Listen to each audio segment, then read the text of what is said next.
Hi పిల్లలు, మన సిరీస్లో పార్ట్ 4 దొండకాయ ఉల్లకారం. దీనికోసం ప్యాన్లో ఒక స్పూన్ శనగపప్పు, ఒక స్పూన్ మినపప్పు, ఒక స్పూన్ ధనియాలు వేసుకొని వేయించుకోవాలి. దోరగా వేయించి సైడ్ పెట్టండి. ఇప్పుడు అదే ప్యాన్లో 2 స్పూన్లు ఆయిల్ వేసుకొని ఒక పెద్ద సైజు ఆనియన్ కోసుకొని వేయించుకోవాలి.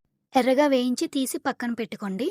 ఇప్పుడు అదే ప్యాన్లో చూపిస్తున్నట్టు దొండకాయ ముక్కలను కోసుకోవాలి. 4 చిలుకలుగా కోసుకొని అన్నీ కూడా నూనెలో వేయించుకోవాలి. మూత పెట్టి ఒక 10 నిమిషాలు మగ్గనిచ్చి వేయించుకొని సైడ్కి పెట్టుకోండి. ఇప్పుడు మిక్సీ జార్లో వేయించి పెట్టుకున్న ఆనియన్ ముక్కలతో పాటు వేయించుకున్న పప్పులను కూడా యాడ్ చేసేసుకొని కొంచెం కొత్తిమీర కూడా వేసుకోండి. అలాగే రుచికి తగ్గట్టు సాల్ట్, కారం కూడా యాడ్ చేసుకోండి.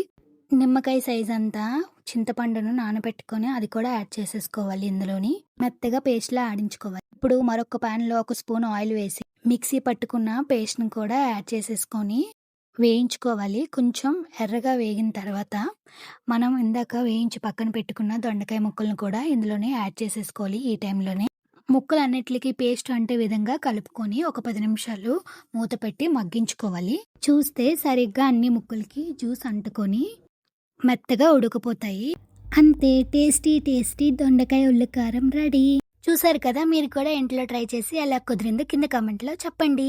ఇలాంటి మరిన్ని రెసిపీస్ కోసం మన పేజ్ని ఫాలో చేసేయండి.